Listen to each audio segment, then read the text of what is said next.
हमारे साथ इस पर चर्चा करने के लिए और सवालों के जवाब देने के लिए चेतन सिंह जुड़ गए हैं, बीजेपी से नेता हैं, और साथ ही अब्बास हफीज हमारे साथ जुड़ रहे हैं, कांग्रेस के प्रवक्ता हैं। उनसे समझेंगे कि आखिर अब मध्य प्रदेश की सियासत में जहां अब कैबिनेट का विस्तार भी हो रहा है, आगे चुनौतियों की बात कही जा रही है, कैसे बीजेपी उनका सामना करेगी और कांग्रेस कितनी तैयार है सरकार को घेरने के लिए या फिर सवालों के जवाब लेने के लिए जो सीधे जनता से जुड़ते हैं। तो सवाल सबसे पहले मेरा आपसे चेतन जी, अब दो और चेहरे शामिल हो गए हैं, मंत्री पद की शपथ ले चुके हैं। हालांकि विभागों को लेकर अभी तस्वीर साफ नहीं है, लेकिन जिम्मेदारियां जरूर बढ़ जाती हैं। देखिए ना, ये बहुप्रतीक्षित था ये, और ये कोई नया नहीं है, पहले से ये तय था। थोड़ा विलंब जरूर हुआ है जी। निश्चित रूप से विलंब हुआ है, और मध्य प्रदेश की तरक्की के लिए माननीय मुख्यमंत्री जी ने जो रोड मैप तैयार किए हैं, नए साल में नई सरकार में कुछ नए तेवर के साथ इस बार की सरकार काम कर रही है। मुझे लगता है माननीय मुख्यमंत्री जी की जो अपेक्षाएं हैं, उन अपेक्षाओं को पूरा करते हुए मध्य प्रदेश की 7.5 करोड़ जनता के हित में काम करेंगे। सरकार सर्वव्यापी हो, सर्वस्पर्शी हो, इस बात को ध्यान में रखते हुए काम करेंगे और नियर भविष्य में अच्छा काम करेंगे। भारतीय जनता पार्टी में संगठन परिवार है, परिवार की तरफ सब लोग मिलकर के काम करें तो मुझे लगेगा कि इनका भविष्य और बेहतर होगा, क्योंकि जहां से चल करके आए हैं वो तो व्यक्ति विशेष की पार्टी है, कृपा पर चलने वाली पार्टी है, लेकिन भारतीय जनता पार्टी एक ऐसी पार्टी है कि जितनी कर्मठता के साथ, जितनी सजगता और ईमानदारी के साथ आप काम करेंगे, निश्चित रूप से आने वाले समय में और भी रास्ते राजनीतिक क्षेत्र में आपको नए नए मिलेंगे। और मेरी दोनों ही मंत्रियों को आपके चैनल के माध्यम से भी शुभकामना, बधाई है कि जिस विश्वास के साथ माननीय मुख्यमंत्री जी ने चलिए ठीक है, बीजेपी के लिए ये खुशी का मौका है, मुस्कुराना और खुश होना समझ में आता है, लेकिन अब्बास साहब आपके चेहरे पर जो मुस्कान है उसका राज क्या है? नाज़नीन जी, मेरे मित्र चेतन जी, उन्होंने कहा कि व्यक्ति विशेष की पार्टी से ये लोग आए थे, मतलब कांग्रेस पार्टी का कहा इन्होंने। व्यक्ति विशेष की पार्टी अब भारतीय जनता पार्टी हो गई है, उसका सबसे बड़ा प्रमाण प्रत्यक्ष रूप से सामने देखा है हमने कि कैसे ना तो रामपाल सिंह जी मंत्री बनाए गए, ना तो सुरेंद्र पटवा जी मंत्री बनाए गए, ना तो अजय बिश्नोई जी मंत्री बनाए गए, ना ही हमारे जो दूसरे थे राजेंद्र शुक्ला जी मंत्री बनाए गए। केदार शुक्ला जी 5 बार के विधायक हैं, आज तक मंत्री नहीं बन पाए। चेतन कश्यप जी तो पहुंच गए थे मंत्रिमंडल विस्तार में, जाके राजभवन की शपथ में लगने लगा था कि दावेदारी वहीं कर देंगे, उनको भी मंत्री नहीं बनाया। सीनियर एमएलए रहे हैं, पहले से दावेदारी रही है, लेकिन व्यक्ति विशेष के चलते सिर्फ 2 मंत्री बनाए जाएंगे, जिनको पिछले 2 साल में 3 बार शपथ दिलाई गई है। पहले ये व्यक्ति विशेष के मंत्री थे, अब भी व्यक्ति विशेष के मंत्री हैं। चलिए, कांग्रेस की आपने बात की, हम मान लेते हैं कि सिंधिया जी की चली और इनको मंत्री बनवाया, लेकिन आपके यहाँ भी यही हो रहा है कि आपके दरी उठाने और कुर्सी लगाने वाले कार्यकर्ता का जो सफर पूरा हुआ और वो 5 बार का विधायक बना। चलिए ठीक है, मैं सवाल ले लेती हूँ। मुझे लगता है चेतन जी समझ चुके हैं, मुस्कुराहट उनके चेहरे पर भी है। चेतन जी, सवाल जायज है क्या? क्योंकि अगर देखा जाए सिंधिया जी यहाँ हावी रहते थे, ये भाजपा कहती रही, और अब ऐसा ही कुछ बीजेपी में शामिल होने के बाद भी तस्वीर कह रही है, क्या कहेंगे आप? देखिए, कांग्रेस की बातों से समझ में आ रहा है कि खिसियानी बिल्ली खंबा क्यों नोच रही है, लेकिन भारतीय जनता पार्टी में भारतीय जनता पार्टी के कार्यकर्ताओं पर जो 16 महीने की सरकार जो कमलनाथ और कांग्रेस की थी, वो जिस प्रकार से अत्याचार कर रही थी, जिस प्रकार से मध्य प्रदेश के लोकतंत्र को कलंकित करके केवल लूटने का काम किया जा रहा था, मैं तो इन सारे विधायकों को और आदरणीय ज्योतिरादित्य सिंधिया साहब को लोकतंत्र का वर्तमान का सबसे बड़ा प्रहरी मानता हूं। हिम्मत होना चाहिए, हौसला होना चाहिए, ताकत होना चाहिए, और ऐसे शौर्य लोगों के बारे में अगर आप इस तरह के शब्दों का हाफिज जी अगर कहीं इस्तेमाल करोगे तो मुझे लगता है ये ठीक नहीं है। हमने तो जो लोग भारतीय जनता पार्टी से जा करके आपके यहाँ भी चुनाव लड़ा, हमने उनके प्रति कभी भी असम्मान के शब्दों का कहीं प्रदर्शन नहीं किया। मुझे लगता है आज तो ठीक है ना, आपके पार्टी के सीनियर जो एमएलएज हैं वो वहां पर नहीं पहुंचे, और जिस तरीके से चेतन कश्यप जी पहुंचे, कुछ उम्मीद, कुछ यहाँ पर ऐसा माना जा रहा था कि 2 से संख्या 3 हो सकती है।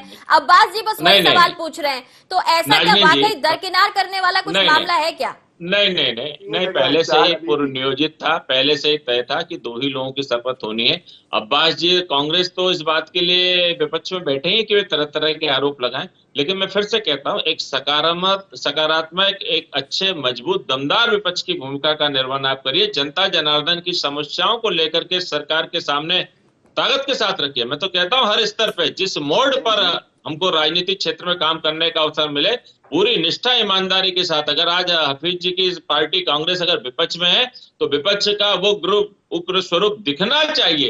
ये क्या बैठ के जाकर के सेटलमेंट कर ले तो सदन नहीं चलेगा, नहीं चला फिर आरोप आप हम पर लगाते हो। नहीं, ये सब ठीक है, चीजें तो करना ये पहले तो बंद अलग करो विषय आप। है। अब वो कितने मजबूत होते हैं, विपक्ष की भूमिका कैसे निभाएंगे, वो ठीक है, लेकिन चेतन कश्यप जी वहां पर पहुंचे हैं। हरिशंकर खत्री कई बार हमारे ही चैनल पे ये दावेदारी को लेकर बात कर चुके हैं। उनका कहना कि बड़ा मलहरा में उन्होंने बेहतर काम किया, विंध्य से भी मांग उठी थी, वहां से भी मंत्री बनाने की बात आई थी। तो ऐसे में जो आपकी पार्टी के अंदर से बात आ रही है उस पर कांग्रेस का कोई कहना या सुनना वाजिब नहीं लगता, लेकिन जो आपके ही लोग कह रहे हैं उस पर आप क्या कहेंगे? देखिए, इच्छाएं सभी की होती है, सबकी इच्छा होती है कि मैं तो चीफ मिनिस्टर बन जाऊंगा। चीफ मिनिस्टर सबको बनाना नहीं, तो संभव है आपको क्या? लगता है कि हर बेमानी है हर इच्छा, आदमी की बिना इच्छा काम है। किए? नहीं नहीं, देखिए, राजनीति में, राजनीति का काल आज से नहीं चल रहा है। जब आदि से अनादि काल तक में भी आप देखेंगे तब राजनीति का चाल चरित्र चेहरा ऐसा ही रहा है। हर आदमी को अगर सीनियरिटी के हिसाब से पद मिलने लगे तो फिर तो मैं समझता हूँ राजनीति नहीं बचेगी।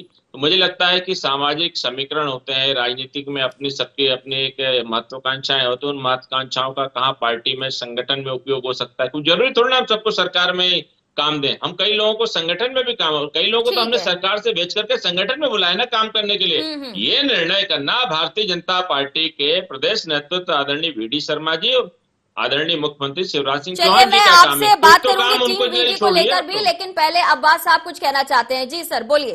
देखिए नाज़रीन जी, सबसे पहली बात तो इन्होंने कही जो अच्छे काम करेंगे उनको ऐसे पद दिए जाएंगे, उनको ऐसे आगे बढ़ाया जाएगा। मतलब क्या, जो दूसरे बहुत बड़े सीनियर लीडर्स हैं, पूर्व मंत्री रहे हैं, उन्होंने अच्छे काम नहीं करे, न जाने क्या बात कहना चाहते हैं। 4 मंत्री पद की चार मंत्रिमंडल में जगहें खाली हैं पर नहीं बनाया गया। अब एक छोटी सी बात, जनता को कैसे इसका नुकसान पहुंच रहा है। इनकी अंतरकलह, सिंधिया जी की प्रेशर पॉलिटिक्स, नई भारतीय जनता पार्टी का विंग जो है, भाजपा सिंधिया और भाजपा मध्य प्रदेश की जो लड़ाई चल रही है उसमें जनता कैसे पिस रही है। आप ये देखिए, विंध्य की अगर बात करें, राजेंद्र शुक्ला, केदार शुक्ला जी, ये 2 लोगों को मंत्री बनाया जाना था, नहीं बनाया गया। विंध्य के अंदर मंत्रियों की कमी है, लेकिन चंबल की सरकार ऐसा लगता है चल रही है, चंबल के अंदर एक्स्ट्रा मंत्री बनाए गए उपचुनाव को मद्देनजर रखते हुए। आप गले की हड्डी बन गए, हटा नहीं पा रहे हैं। उसके बाद अगर आप बात करें मध्य भारत की, मध्य भारत में रामपाल सिंह जी, सुरेंद्र पटवा जी, इनको मंत्री नहीं बनाया गया है, यहाँ पर भी मंत्रियों की कमी है। अगर आप बात करें मालवा की, तो मालवा के नाज़रीन जी, इंदौर शहर जिसको आर्थिक राजधानी कहा जाता है मध्य प्रदेश की, एक भी मंत्री नहीं है। हमारे चेतन भाई कहेंगे कि वहां से उषा ठाकुर जी तो है,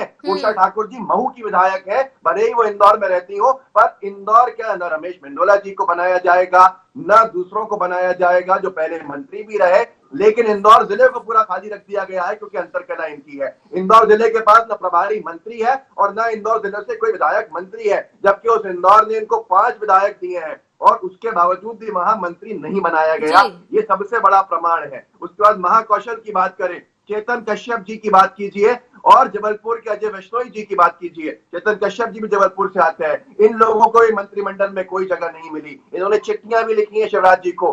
प्रदेश की उस वर्ग, उस क्षेत्र की जनता का नुकसान हो रहा है और कुछ नहीं है। और हैरत की बात यह है, मैं चेतन जी से विनती करना चाहता हूँ, हाथ जोड़कर के मेहरबानी करके प्रभारी मंत्री बनवाइए। आपके बंटवारे जो क्षेत्र के अटके पड़े हुए हैं कि सिंधिया बीजेपी को कौन से जिले मिलेंगे और मध्य प्रदेश बीजेपी को कौन से जिले मिलेंगे, इसके अंदर इसके चलते 9-10 महीने हो गए चेतन जी, किसी जिले का के पास प्रभारी मंत्री चलिए नहीं है। ठीक है अब्बास साहब, चेतन है। जी आप संतुष्ट हो सकते हैं क्योंकि विपक्ष ने अगर देखा जाए तो जानकारी अच्छी जुटाई है और क्या क्या जरूरत कहां कहां होनी है महसूस हो रही है वो भी आपको जानकारी दे रहे हैं। लेकिन अब्बास साहब, आप भाजपा की चिंता तो कर रहे हैं, लेकिन ऐसा नहीं लग रहा कि जब कांग्रेस में भी मांग उठ रही थी, जब कांग्रेस में सवाल उठ रहे थे, जब लक्ष्मण सिंह जी बात कर रहे थे, तब आप भी तवज्जो नहीं दे रहे थे? तो ये तवज्जो ना देने की जो बात है वो आपकी पार्टी में भी है।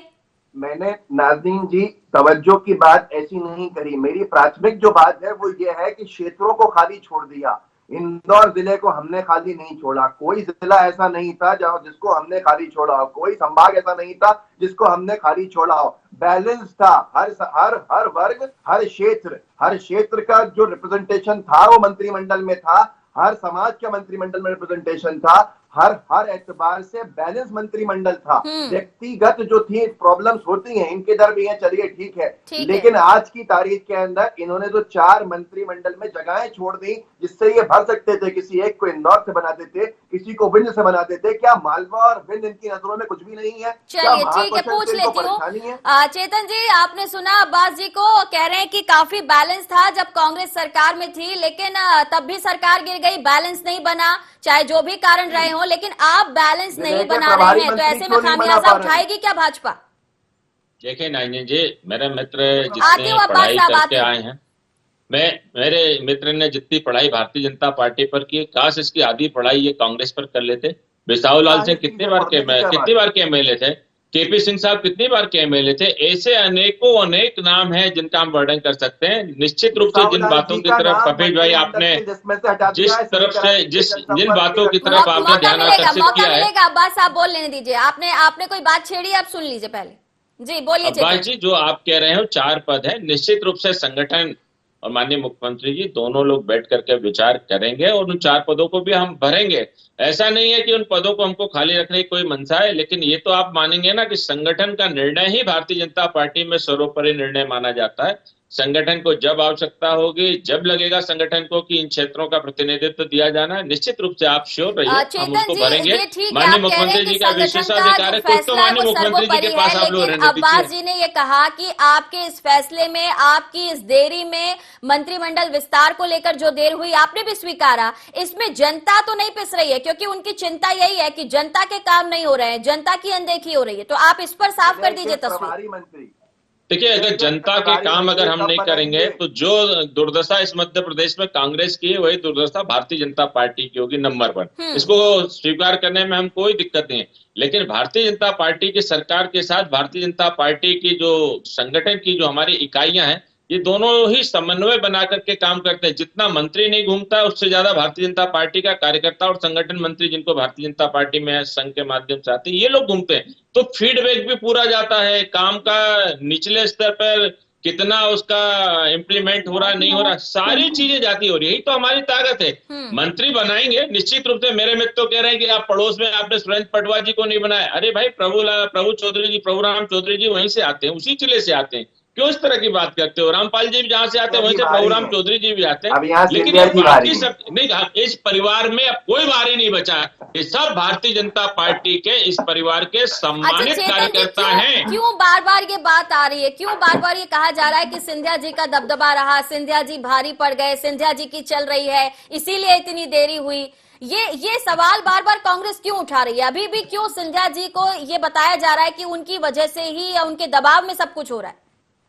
देखिए नारायणी जी, आप ये तो प्रश्न कांग्रेस से पूछ लीजिए कि ये बार बार क्यों कहते हैं कि सिंधिया जी की कांग्रेस में स्थिति नंबर 1 की थी, भारतीय जनता पार्टी में स्टार प्रचारक में 13 नंबर पर आते हैं। भारतीय जनता पार्टी में वे मंडल के साधारण कार्यकर्ता के रूप में विशेष आमंत्रित मंडल कार्यकारिणी के सदस्य हैं और कांग्रेस में प्रदेश अध्यक्ष के दावेदार। मुस्कुराहट बहुत कुछ कह जाती है, जब सवाल पूछा जाता है तब कुछ और होता है, जब जवाब होता है तब कुछ और होता है। एक सिक्के के 2 पहलू होते हैं। अब तो कांग्रेस सब कुछ स्वीकार रही है। कांग्रेस ये कह रही है कि उनके बिना देखे फाइल नहीं खिसकती थी, उनके बिना मर्जी के नियुक्तियां नहीं होती थी। कांग्रेस ने तो सब कुछ खुलकर स्वीकार लिया, लेकिन जो आरोप कांग्रेस का भारतीय जनता पार्टी पर है, उस पर आपकी सफाई चाहिए। देखिए, भारतीय जनता पार्टी में जो संगठन तय करेगा वही होगा। इस पार्टी में कितना भी बड़ा नेता हो, कितना भी बड़ा, चाहे भाजपा का मूल नेता हो, चाहे भाजपा में बाहर से आया हुआ नेता हो, अगर कोई ये समझ ले कि भारतीय जनता पार्टी के संगठन और विचारधारा पर वो कहीं से कब्जा कर लेगा, तो मुझे लगता है उसकी बहुत बड़ी गलतफहमी है। अगर इस तरह की गलतफहमी के साथ अगर कोई आया है तो अभी भी वक्त है अपनी गलतफहमी को ठीक करके अपनी भूल को सुधार कर ले। निर्णय वहीं होंगे जो भारतीय जनता पार्टी का परिवार और भारतीय जनता पार्टी का विचार तय करेगा। इस पार्टी में पार्टी परिवार के विचार ही सर्वोपरि है। समझना है, अब्बास जी को समझना है कि ज्योतिरादित्य सिंधिया, उनको छोड़कर और कोई ऐसे महत्वपूर्ण मुद्दे जो कांग्रेस को भी ग्रो अप कर सके, उस पर ध्यान देना होगा अब्बास जी। देखिए, हम तो आज मुद्दे के ऊपर आते हैं। हमने तो सदन को घेरने की बात भी करी। भारतीय जनता पार्टी अपने प्रशासन के अधीनस्थ आने वाली पुलिस का इस तरह से दुरुपयोग करती है कि सज्जन सिंह वर्मा जी को सीहोर पे ही रोक दिया गया, अंदर भी नहीं आने दिया गया। भारतीय जनता पार्टी लोकतंत्र में आंदोलन नहीं चाहती है। भारतीय जनता पार्टी लोकतंत्र के आंदोलनों को खत्म कर रही है, चाहे वो किसानों का आंदोलन हो चाहे वो किसी और का आंदोलन हो, पर ये सरकार एकदम आंदोलन से पूरा दूर अपने आप को रखना चाहती है। तो ये सब देख रहे हैं, आने वाले समय के अंदर संघर्ष और भी ज्यादा होगा और संघर्ष करके हम जनता के मुद्दों को लेके जाएंगे। पर क्या कसूर था कि इस तरह का मंत्रिमंडल दिया जाए जो मध्य प्रदेश ने इतिहास में कभी नहीं देखा। पिछली 3 सरकारें बीजेपी की भी रही, उसमें भी कभी नहीं आया। क्षेत्रों की अनदेखी बहुत भारी पड़ती है, बहुत ज्यादा परेशानी है। इससे पहले भी अंतर कराती, इंदौर के अंदर शिवराज सिंह चौहान जी की सरकार जब तीसरी बार बनी थी तब भी उन्होंने इंदौर के अंदर किसी को नहीं बनाया था मंत्री। तो ये सारी परेशानियां जो है ये भाजपा की जनता को परेशान करें, ये उचित नहीं है, ये अनुचित है। और उसके साथ साथ ये कह रहे हैं कि कोई किसी की नहीं चल रही है, तो फिर देखते क्यों हैं हम कि आज सिर्फ और सिर्फ 2 मंत्री वो बने हैं जो बाहर से लाए गए हैं, सिंधिया जी के हैं, और आप में समन्वय नहीं बन पाया। आपके 7-8 लोग आपस में ठोक-टप्पल की स्थिति में आ गए, तो सिर्फ बीजेपी के जो मूल कार्यकर्ता है उसको ताली बजाना है। तो जनता के काम आप क्योंकि बार-बार ये पॉइंट रेज कर रहे हैं तो मैं पूछ लेती हूँ, चेतन जी, कांग्रेस अगर सिर्फ कह रही है, आरोप लगा रही है, आपकी पार्टी की चिंता कर रही है, समन्वय नहीं है या सुनवाई नहीं होती तो कोई चिंता की बात नहीं है, लेकिन कल एक स्टेटमेंट आया था सुमित्रा महाजन जी का, वो भी ये कह रही थी कि पूछता कौन है, अब मेरी नहीं सुनी जाती इसलिए मैं कुछ नहीं कहूंगी। तो क्या वाकई ये अनदेखी का वरिष्ठों की जो सिलसिला है वो ऐसा सिर्फ आरोप है कांग्रेस का या वाकई हो भी रहा है?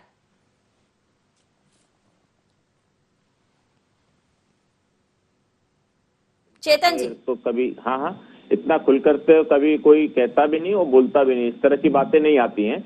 लेकिन जब ये बात आई है तो सुमित्रा महाजन जी ने क्यों कही, क्या कारण है? संगठन उस पर निर्णय करेगा, विचार करेगा, लेकिन भारतीय जनता पार्टी में सामूहिक निर्णय विशेष का यहाँ पर निर्णय नहीं होता है। तो मुझे लगता है कि इन सब बातों को लेकर के जिस प्रकार की ये बातें आई हैं, थोड़ा समय लग रहा है, इन सब बातों का भी समाधान पार्टी स्तर पे कहीं ना कहीं हो जाएगा। और सुमित्रा महाजन जी की जो भी नाराजगी हमारे परिवार में, हम उसको दूर कर लेंगे। लेकिन मेरे मित्र जो कह रहे हैं बार बार केवल 2 लोगों की शपथ क्यों हुई? ये 2 लोग पहले से मंत्री थे भाई, इन 2 लोगों ने चुनाव फेस किया। हम 3 की और शपथ कराते, अगर वो 3 लोग चुनाव नहीं हारते तो आपको प्रत्याशी नहीं खड़ा करना था, हम 5 को मंत्री बना देते। कांग्रेस के प्रभारी मंत्री क्यों नहीं बना रहे हैं आप 10 महीने से? कोरोना काल में सबसे जरूरत है और प्रशासन जो जिला प्रशासन है वो प्रभारी मंत्री के बिना चल रहा है। ये तो मध्य प्रदेश ने इतिहास में कभी नहीं देखा था। क्या आपके क्षेत्रों के बंटवारे के चलते, उसकी सरपटब्बल की जो लड़ाई चल रही है वहां पर, उसके चलते जनता को प्रभारी मंत्री नहीं मिलेगा? अरे भाई, प्रभारी मंत्री सबसे महत्वपूर्ण होता है। चेतन जी पुरानी राजनीति के अंदर है, मैं तो इनके बाद आया हूँ और उसके बाद मैं कह रहा हूँ कि बहुत महत्वपूर्ण है प्रभारी मंत्री का जो पूरा का पूरा मामला होता है, उसका जो काम होता है। इन्होंने अपनी अंतरकला के चलते जनता से प्रभारी मंत्री का जो पद है छीन लिया है और जनता के पास प्रभारी मंत्री कौन सी अंतरकला की बात है जो बार बार अब्बास साहब कह रहे हैं? और ये भी उनका कहना कि प्रभारी मंत्री इसलिए नहीं बनाए जा रहे क्योंकि बीजेपी में सब कुछ ठीक नहीं है। देखिए, माननीय मुख्यमंत्री जी का स्वेच्छाधिकार है और इसमें अब तो ये भी नहीं है कि मैं कहूं कि नहीं, भारतीय जनता पार्टी का संगठन तय करके देगा। संगठन का माननीय मुख्यमंत्री जी ने मंत्रिमंडल का विस्तार कर दिया, पोर्टफोलियो बांट दिए, सब कर दिए हैं। मुझे लगता है माननीय मुख्यमंत्री जी को जब लगेगा वो निश्चित रूप से क्षेत्रों का प्रभार का भी वितरण कर देंगे। लेकिन मैं मेरे मित्र से पूछना चाहता हूं कि आखिर ऐसी कौन सी आपदा गिर रही है कि जिनको हम प्रभार नहीं बांटे या जहां प्रभारी मंत्री नहीं है? क्या कोई काम करने में दिक्कत है क्या? कोरोना महामारी, कोरोना की आपदा को जितने बेहतर तरीके से हमारे मध्य प्रदेश की सरकार ने फेस किया है, रिपोर्ट पढ़िए। पहले चेतन जी, संयुक्त राष्ट्र की रिपोर्ट पढ़िएगा। संयुक्त राष्ट्र संघ में कहा है कि भारत ने कोरोना की बीमारी को लेकर के बहुत प्रभावित तरीके से कदम उठाए हैं। आप कोरोना की बात कह रहे हैं, सुन लीजिए पहले। जी अब्बास साहब बोलिए। देखिए, मैं ये कह रहा हूँ नाज़नीन जी कि प्रभारी मंत्री का काम आज बहुत बढ़ गया है। छत्तीसगढ़ के अंदर हमारी सरकार है, राजस्थान में हमारी सरकार है। कोरोना की वैक्सीन को लेकर सबसे महत्वपूर्ण रोल जो हो गया है जिले के प्रभारी मंत्री का है। वो प्रशासन को गाइड करता है, वो प्रशासन की रूपरेखा तय करता है, वो प्रशासन की को अपनी निगरानी के अंदर रखता है। स्वास्थ्य विभाग के मंत्री पूरे मध्य प्रदेश के हर एक जिले में नहीं जा सकता, इसीलिए जिले के जो प्रभारी मंत्री होते हैं उनकी जो रोल है, उनकी भूमिका है, वो बहुत बढ़ जाती है। नई निगम मंडल छोड़ दीजिए, नहीं आप नियुक्ति करते, छोड़िए, वो आपके कार्यकर्ताओं को ऑब्लाइज करने का काम था। लेकिन प्रभारी मंत्री जिले के किस बात की देरी है? मैं फिर कह रहा हूं कि क्षेत्र की लड़ाई है। सिंधिया बीजेपी और मध्य प्रदेश बीजेपी में जनता पिस रही है। प्रभारी मंत्री का काम बहुत महत्वपूर्ण होता है, और आपदा तो है ही, आपदा के बिना भी बहुत चलिए ठीक महत्वपूर्ण है। होता है। क्या चेतन जी ये एक नया पॉइंट जो रेज कर रहे हैं बार बार कि मध्य प्रदेश बीजेपी और सिंधिया जी की बीजेपी, पहले ये कहा जा रहा था कि वो एडजस्ट नहीं हो पा रहे, अब बीजेपी के तो हो गए, लेकिन सिंधिया बीजेपी एक अलग गुट बन गया। क्या आपकी पार्टी में भी ये गुटबाजी दिख रही है? मैंने कहा ना, भारतीय जनता पार्टी में सम्मिलित हो, अभी तो मैंने इसका जवाब दिया था कि इस परिवार में सम्मिलित होने के बाद परिवार के नियम के तहत सबको रहने, कोई गुट नहीं होता। यहाँ भारतीय जनता पार्टी का कमल का फूल है, वही हमारा गुट है, वही हमारा कुल है, वही हमारा सब कुछ है, वही हमारी छतरी है। रही बात गुटों की, तो ये गुटों की परिभाषा कहाँ से चलती है, कैसे चलती है, ये मेरे मित्र जो कह रहे हैं ये जिस परिवार के हैं, तो वही उसी संस्कृति का तो यहाँ पर बखान करेंगे। भारतीय जनता पार्टी में संगठन ने जो निर्णय लिया है उसमें अगर आपको काम करना है तो ठीक है, अगर आपको लगता है कि इस संगठन से बढ़कर के अगर आप हो तो आप अपने बारे में स्वयं निर्णय कर लीजिए ना, फिर भारतीय जनता पार्टी में ऐसे लोगों को आने की आवश्यकता नहीं है। लेकिन जहां तक आदरणीय सिंधिया जी का मामला है, आदरणीय सिंधिया जी इस भारतीय जनता पार्टी को आज से नहीं, उन्होंने अपनी दादी के समय से भी इस भारतीय जनता पार्टी के परिवार को समझा है। उनकी बुआएं इस भारतीय जनता पार्टी में, लंबे समय का उनका अनुभव है और लंबे समय से भारतीय जनता पार्टी की विचारधारा को जानते समझते हैं। लेकिन ये आपके प्रश्न चिन्ह है कि भरी हुई सरकार को किस तरह से ठोकर मार करके सिंधिया साहब आए, आखिर इसका क्या कारण है? आपके यहाँ तो जो दो कप्तान थे दोनों अपने बेटों के और राजनीति में स्थापित करने के लिए लग गए, तो आप अपनी जो मन की भड़ास है तो भारतीय जनता पार्टी पर मत थोपिए ना, अपने विचारों को भाजपा पर मत थोपिए। अब यहाँ सिंधिया गुट नहीं है, ये सिंधिया जी भारतीय जनता पार्टी के नेता हैं। हफीज जी, ये आप क्या चलता था, ये आप क्या चलता था कि सिंधिया जी का गुट है, कमलनाथ का गुट है, दिग्विजय सिंह का गुट है। यहाँ भारतीय जनता पार्टी के राष्ट्रीय नेताओं की श्रेणी में राजमाता सिंधिया जी के पोते हैं। ये वंशवाद, ये भतीजावाद, भाईवाद अब जो है ना, ये लोकतंत्र के अंदर नहीं चलता है। और अब आपने अपनी तरफ देखा कीजिए, जब दूसरों के ऊपर आप उंगली उठाया करें वंशवाद को लेकर, राजनाथ सिंह जी के बेटे वो सांसद बनेंगे, वसुंधरा जी खुद मुख्यमंत्री बनेंगी, उनके बेटे जो है वो सांसद बनेंगे, यशोधरा जी अपने बेटे को गांधी परिवार के लिए सारे देश को दांव पर लगा दिया, सारे देश के भविष्य को दांव पर लगा दिया, लाखों लाख कार्यकर्ताओं की पार्टी को आपने खत्म कर दिया, फिर भी उसके बाद हमसे प्रश्न पूछते हो। चलिए ठीक है, अब्बास साहब आपसे सवाल है मेरा, आप कह रहे हैं कि लोकतंत्र में भाई भतीजावाद वंशवाद नहीं चलेगा, आपने भाजपा से भी कई नाम गिना दिए, लेकिन ये हो तो आपकी पार्टी में भी रहा है और लंबे वक्त से हो रहा है, लेकिन इससे बाहर निकलकर या साथ में इसे लेकर चलने के बाद भी मध्य प्रदेश कांग्रेस किस तरीके से स्टैंड लेगी, ताकि आप जो जनता की चिंता कर रहे हैं, आप प्रभारी मंत्री नहीं बनाए जाने पर सवाल कर रहे हैं, आप सिंधिया अभी भी हावी हैं पार्टी पर ये भी कह रहे हैं, तो क्या ये सारी चीजें कांग्रेस को बल दे पाएंगी? क्या कांग्रेस इसमें कोई ऐसा? जी बोलिए बोलिए। कांग्रेस की सरकार ने प्रदेश के हित के लिए अपने लोगों को पीछे रखा था और प्रदेश का हित सबसे आगे रखा था, जिसको लेकर हमारे बहुत से कार्यकर्ता निराश भी हुए थे, जो क्योंकि वो देखते थे कि देखिए भारतीय जनता पार्टी की सरकार में कार्यकर्ता जो बीजेपी का था उसको प्राथमिकता दी जाती थी, सबसे ज्यादा फायदा पहुंचाया जाता था और प्रदेश के हित को बाद में रखा जाता था। पर हमारी सरकार आई, हमने प्रदेश के हित को पहले रखा और हम अभी फिर से कह रहे हैं कि जिले के प्रभारी मंत्री का विषय हो या किसी क्षेत्र की अनदेखी का विषय हो, कांग्रेस पार्टी उसके कार्यकर्ता को लेकर सड़कों पर आएगी और बीजेपी की ईंट से ईंट बजा देगी। कांग्रेस का कार्यकर्ता वो निष्ठा वाला कार्यकर्ता है जिसने 15 साल विपक्ष को देखा है और 15 महीने के बाद जो बीजेपी ने साम दाम दंड भेद धोखे सत्ता को छीना, उसके बाद भी वो कांग्रेस के साथ खड़ा है, क्योंकि वो जनता की सेवा के लिए है, सत्ता की दौलतता के लिए नहीं है। बीजेपी जनता की फिक्र करे, जनता की फिक्र सबसे बड़ी चीज है, नहीं करेगी हम हर मोर्चे के ऊपर हर मौके पे घेरेंगे। लेकिन वो मौके आपको क्या लगता है कब आएंगे? क्योंकि कई मौके आते हैं लेकिन आप दिखाई नहीं देते। आपकी पार्टी का कार्यकर्ता जरूर खड़ा हुआ है, उसमें जरूर जोश है, वो चाहता है कि पार्टी आगे बढ़े, लेकिन जिन नेताओं को नेतृत्व करना है वो नजर नहीं आती।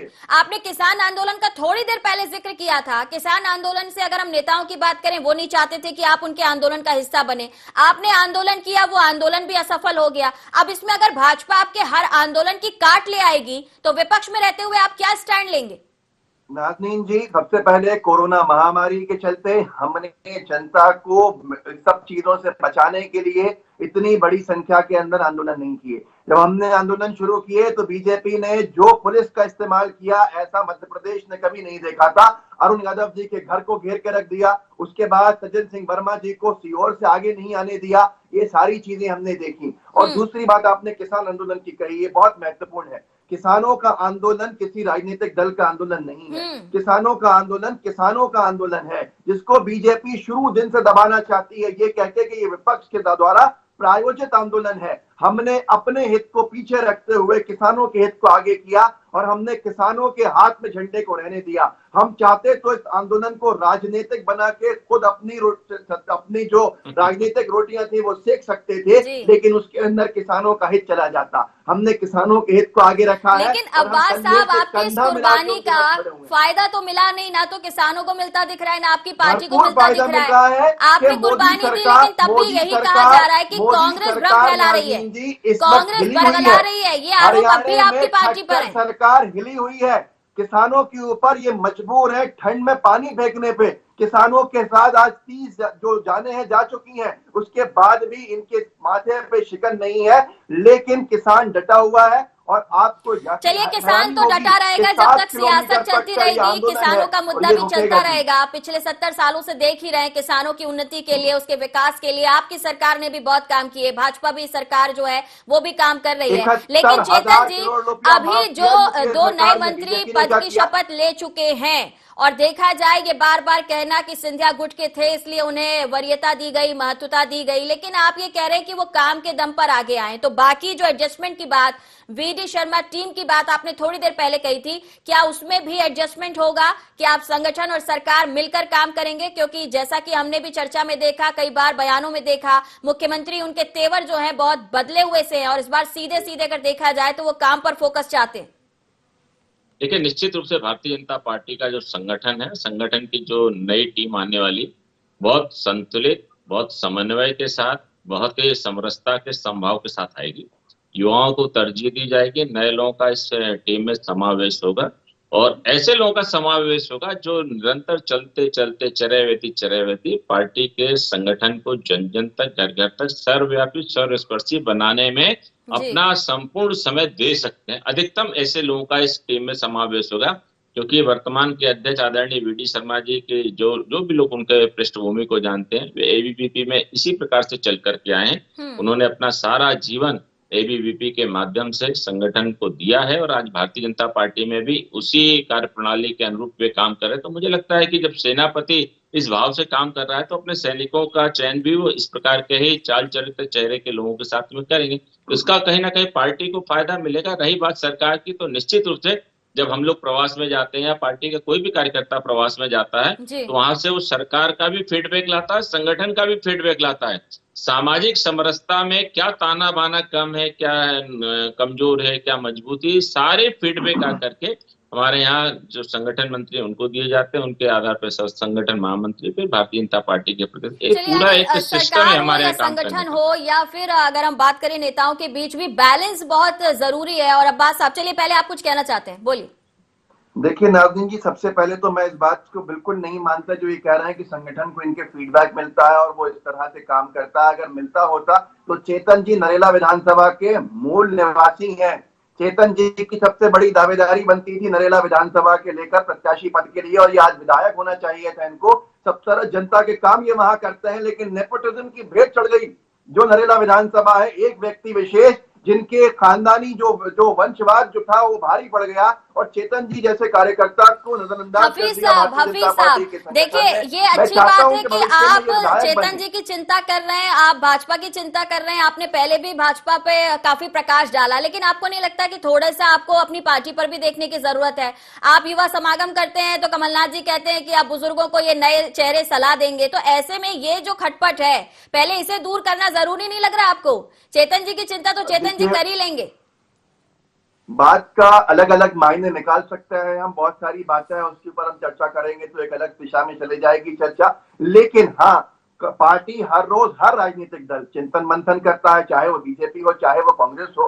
हमारी रणनीति थी चिंतन मंथन किया, 2018 में सरकार बनाई हमने, वो दौर थे जब हमारा उठावना लिख दिया था भारतीय जनता पार्टी ने। लोग कहते थे कि कांग्रेस कभी सत्ता में नहीं आएगी, हमारे चिंतन मंथन का परिणाम था। हमने हमारी गलतियों को सुधारा। मैं इसे लास्ट नोट मांगती हूँ हफीज साहब आपका, और इस चर्चा का चिंतन मंथन होना ही चाहिए। अब भाजपा चिंतन मंथन कर रही है, आप भी चिंतन मंथन करिए। फिलहाल इस चर्चा को यहीं विराम देंगे। आप दोनों का बहुत शुक्रिया हमारे साथ जुड़ने के लिए। तो फिलहाल राजभवन में शपथ ग्रहण समारोह में तुलसी सिलावट और गोविंद सिंह राजपूत मंत्री पद की शपथ ले चुके हैं, लेकिन कांग्रेस ये कह रही है कि हम जनता की चिंता कर रहे हैं, चिंतन मंथन अपनी पार्टी के लिए भी करेंगे और जनता के लिए भी करेंगे। तो फिलहाल इतना ही, दीजिए इजाजत, नमस्कार।